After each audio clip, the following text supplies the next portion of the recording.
नमस्कार, मैं रविश कुमार। अदानी की कहानी में कोयला आ गया है, फिर से विनोद अदानी भी आ गए हैं। नया सवाल यह आया है कि क्या सुप्रीम कोर्ट के आवंटन रद्द करने के बाद भी अदानी के लिए नियमों में बदलाव किए गए ताकि उन्हें जिस खदान का ठेका मिला था उसका कारोबार चलता रहे। सवाल है कि अगर सुप्रीम कोर्ट के आदेश के बाद बाकी के खदान बंद कर दिए गए तो एक कंपनी का खदान क्यों चलता रहा। रिपोर्टर्स कलेक्टिव की खोजी रिपोर्ट आई है और फोर्ब्स पत्रिका में फिर से गौतम अदानी पर रिपोर्ट आ गई है। रिपोर्टर्स कलेक्टिव की रिपोर्ट पर अदानी समूह ने जवाब भी दिया है। कहा है कि कोयला खदान से संबंधित सभी कॉन्ट्रैक्ट नियमों के तहत मिले हैं। अच्छी बात है कि अदानी समूह ने जवाब दिया है, मानहानि नहीं की है।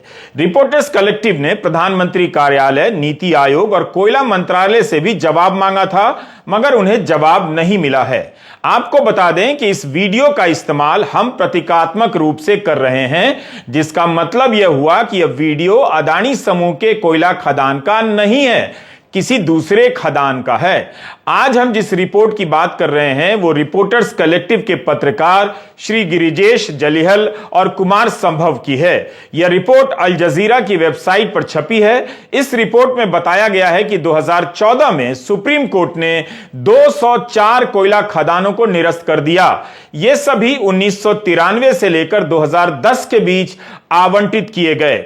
हो यह रहा था कि राज्य सरकार की कंपनियों को खदान मिलता था, वो कंपनियां प्राइवेट कंपनियों को गुप्त ठेके के आधार पर सौंप दिया करती थी। मुनाफा प्राइवेट कंपनियों की जेब में जा रहा था।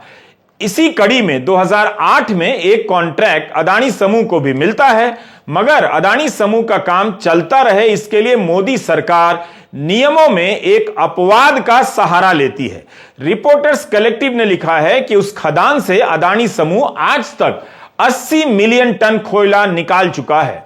रिपोर्टर्स ने कई दस्तावेज खंगाले हैं, उन्हें इस सवाल का जवाब नहीं मिला है कि सरकार ने अकेले अदानी समूह के लिए यह छूट क्यों दी।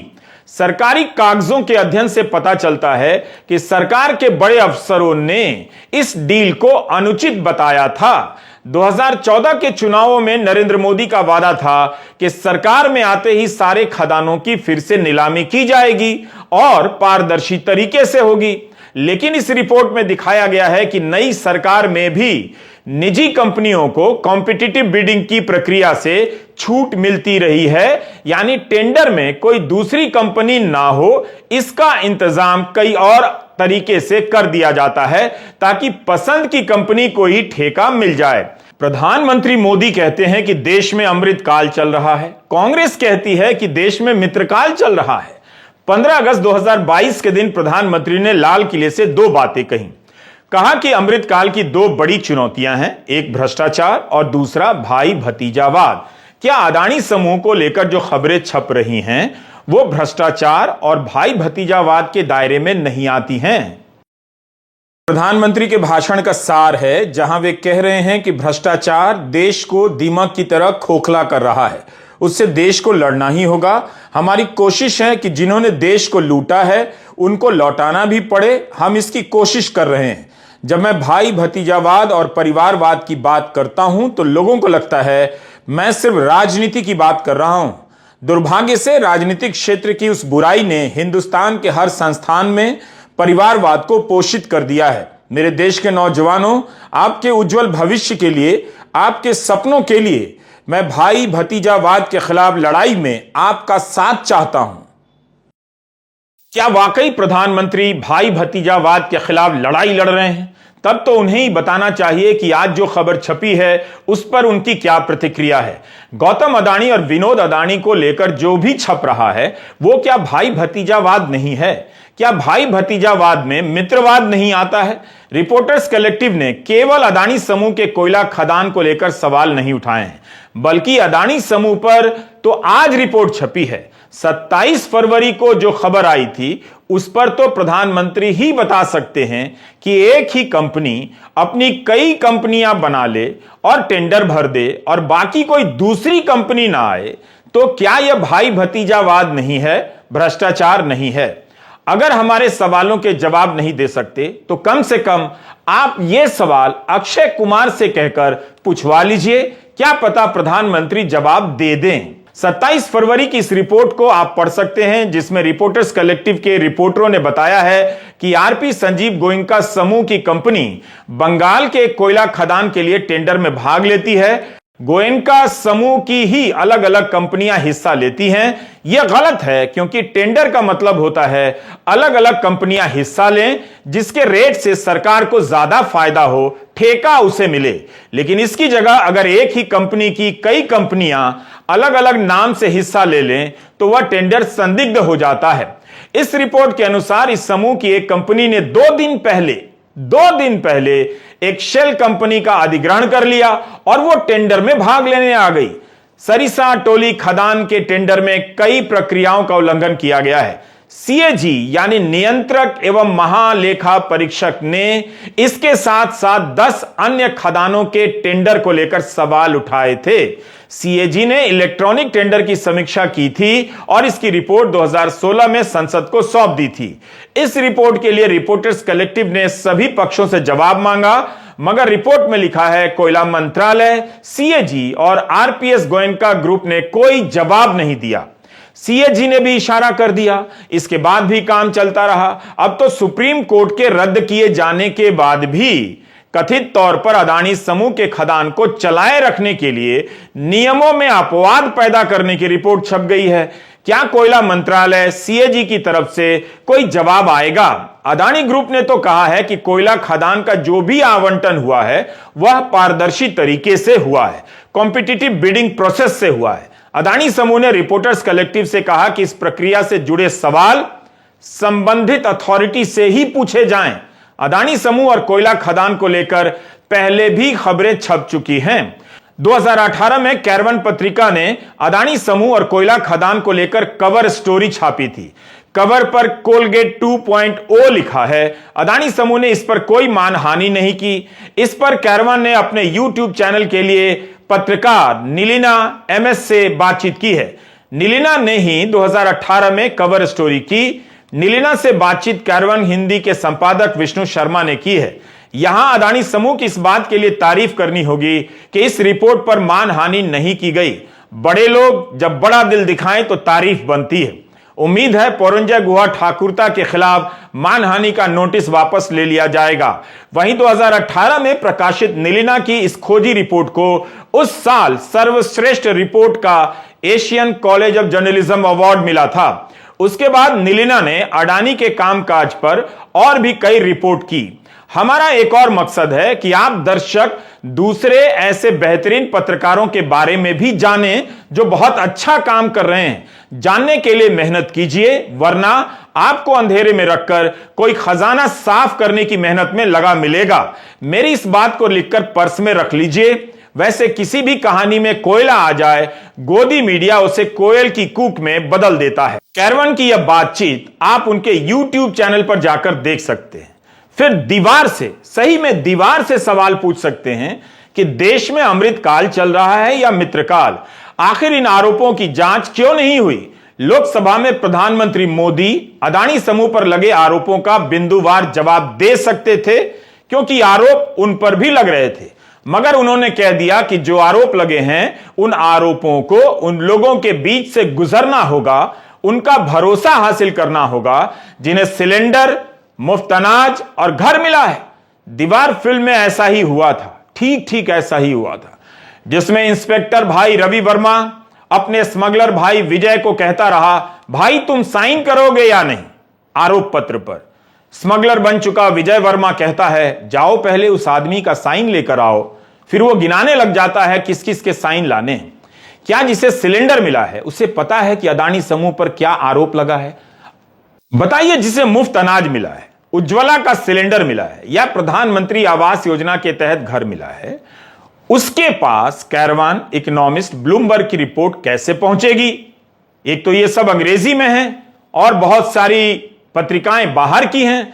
हमारी मांग है कि प्रधानमंत्री इन खबरों का हिंदी अनुवाद छपाकर अपनी योजनाओं के लाभार्थियों के घर घर पहुंचा दें। Do you get my point? वैसे घरेलू गैस सिलेंडर के दाम 50 रुपए बढ़ा दिए गए हैं, दिल्ली में 14.2 किलोग्राम के एक सिलेंडर का दाम 1103 रुपए हो गया है। मार्च 2021 में एक सिलेंडर 819 रुपए का मिला करता था। उम्मीद है इस दौरान आपकी कमाई भी अदानी समूह की तरह बढ़ गई होगी। सवाल है कि ईडी की जांच क्यों नहीं हुई? सुप्रीम कोर्ट के जज की निगरानी में जांच क्यों नहीं हुई? संयुक्त संसदीय समिति से जांच कराने की मांग क्यों नहीं मानी गई?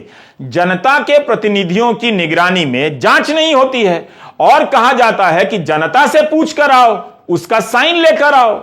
जाओ भाई जाओ। सेबी की जांच से संबंधित एक खबर छपी है ब्लूमबर्ग में, जिसे मनी कंट्रोल वेबसाइट ने भी खबर बनाकर छापा है। यह खबर सूत्रों के हवाले से है। सेबी की तरफ से कोई औपचारिक घोषणा नहीं की गई है। सूत्रों के हवाले से छपी इस खबर में लिखा गया है कि सेबी हिंडनबर्ग के आरोपों और अदानी के जवाबों का परीक्षण कर रही है, मगर अभी तक कोई अनियमितता सामने नहीं आई है। यह भी लिखा है कि सेबी अदानी समूह की कंपनियों के कारोबार और शेयर से जुड़ी सभी पहलुओं की समीक्षा कर रही है। मगर इस खबर में इस पर भी जोर दिया गया है कि सूत्रों ने कहा है कि सेबी के इस एक्शन को औपचारिक जांच नहीं समझना चाहिए। तो जब सेबी के परीक्षण को औपचारिक रूप से जांच ही नहीं मानेंगे तो फिर क्लीन चिट जैसे शब्दों के इस्तेमाल से बचना चाहिए। मामला ऑफशोर कंपनियों का है, यानी दूसरे देशों में बनी ऐसी कंपनियों का मामला है जिसके जरिए गुप्त रूप से लेन देन हुआ। मगर किसका पैसा है, उन कंपनियों का मालिक कौन है, उनका अदानी समूह के मालिक से क्या संबंध है, कंपनी से क्या संबंध है, ऐसे मामलों की जांच तो ईडी, सीबीआई जैसी संस्था ही कर सकती है। इन आरोपों को मनी लॉन्ड्रिंग के दायरे में लाया जा सकता है या नहीं, वही बता सकते हैं। आज शेयर बाजार में अदानी समूह के शेयरों में सुधार देखा गया। अदानी एंटरप्राइजेज में 2 दिन में 30% की वृद्धि देखी गई है। मार्केट कैप में 30,000 करोड़ की वृद्धि हुई है। अगर आप इसके सामने जीडीपी के आंकड़े देखकर खुश होना चाहते हैं, वो भी बता देते हैं। दिसंबर की तिमाही में जीडीपी की दर 4.4% रही। मैन्युफैक्चरिंग का आउटपुट लगातार 2 तिमाही में कम देखा गया है और उपभोक्ताओं की मांग में कमी देखी गई है। इसके बाद भी आपकी चुप्पी और खुशी के जो भी कारण हों, मगर देश की सच्चाइयां सरकारी विकास के विज्ञापन के पोस्टरों को फाड़ देती हैं। सीएमआई की रिपोर्ट में लिखा गया है कि फरवरी महीने में बेरोजगारी की दर बढ़कर 7.45% हो गई। मध्य प्रदेश में 3 साल से नर्सिंग की परीक्षा नहीं हो पा रही है। इस खबर का अदानी समूह की खबरों से गहरा संबंध लगता है। पूछिए कैसे? नौजवान जब अपने करियर की बर्बादी पर चुप रह सकते हैं तो जनता अदानी मामलों की खबरों पर क्यों नहीं चुप रहेगी? प्रधानमंत्री कहते हैं कि हवाई चप्पल वाला जहाज पर उड़े, वो ये चाहते हैं। मध्य प्रदेश में नर्सिंग के छात्र 3 साल से एक ही क्लास में हैं, उनकी परीक्षा नहीं हुई। इनके पांव में भी हवाई चप्पल होंगे, लेकिन ये तो 3 साल से एक ही क्लास में हैं, उड़ ही नहीं पा रहे हैं। 1 महीना पहले भास्कर की इस खबर की हेडलाइन है कि 3 साल से एक ही क्लास में है छात्र, अभी तक नहीं हुई है परीक्षा, एसडीएम को सौंपा गया ज्ञापन। 5,000 छात्रों का भविष्य किसकी वजह से अटका है, यह बहस करते रहिए, लेकिन इनका जीवन तो बर्बाद ही हो रहा है। 2 दिन पहले अमर उजाला में छपी इस खबर को आप ध्यान से देखिए। 28 फरवरी से परीक्षा होने वाली थी। हाईकोर्ट ने रोक लगा दी क्योंकि जनहित याचिका दायर की गई कि पुराने शिक्षण सत्र को मान्यता ही गलत तरीके से दे दी गई है। कॉलेजों ने वर्ष 2019 से 21 की संबद्धता जुलाई 2022 में ली, जो गलत है। लेकिन इसकी सजा कौन भुगत रहा है? जो छात्र है। जाहिर है हिंदू मुस्लिम के डिबेट में फंसा दिए गए युवा प्रधानमंत्री के हिसाब से अमृत पीढ़ी अपनी बर्बादी पर शायद चुप है, या उन्हें पता ही नहीं चल रहा कि वे बर्बाद किए जा रहे हैं। परीक्षा से 1 महीना पहले मान्यता दी जा रही है, यह सब हो रहा है। इस तरह से तो अमृत पीढ़ी के जीवन से खेला जा रहा है। हिंदी के अखबारों ने अपना रास्ता बदल लिया है। चैनलों को सांप्रदायिकता फैलाने के नोटिस मिल रहे हैं। अदानी की कहानी भारत के कॉरपोरेट गवर्नेंस के संकटों की कहानी से ज्यादा भारत के मीडिया के पतन की कहानी है। काश कोई डरपोक होने और चापलूस होने को भी श्रेष्ठ मानवीय गुण घोषित कर देता, ताकि गोदी मीडिया के एंकर खुलकर और भी चापलूसी करते नजर आते। मगर गुजरात समाचार को देखिए। 22 फरवरी के गुजरात समाचार की हेडलाइन कहती है कि असली मास्टरमाइंड विनोद अदानी नकली कंपनियों द्वारा अरबों डॉलर डालते हैं। असली और नकली के इस्तेमाल से गुजरात समाचार ने फोर्ब्स पत्रिका की रिपोर्ट को गुजरात के पाठकों के बीच पहुंचा दिया है। फोर्ब्स की यह रिपोर्ट 17 फरवरी को आ गई थी। इसमें लिखा है कि हिंडनबर्ग की रिपोर्ट बताती है कि अदानी समूह के स्टॉक का दाम ऊपर चढ़ाने के लिए किस तरह से ऑफशोर कंपनियों का इस्तेमाल हुआ। उसके बाद फोर्ब्स ने रिपोर्ट छापी है कि कैसे इन ऑफशोर कंपनियों का संबंध गौतम अदानी के बड़े भाई विनोद अदानी से है। फोर्ब्स पत्रिका ने इसके पहले भी विनोद अदानी पर रिपोर्ट की थी, जिसके बारे में हमने अपने वीडियो में भी बताया। अब एक और रिपोर्ट आई है, नई रिपोर्ट आई है।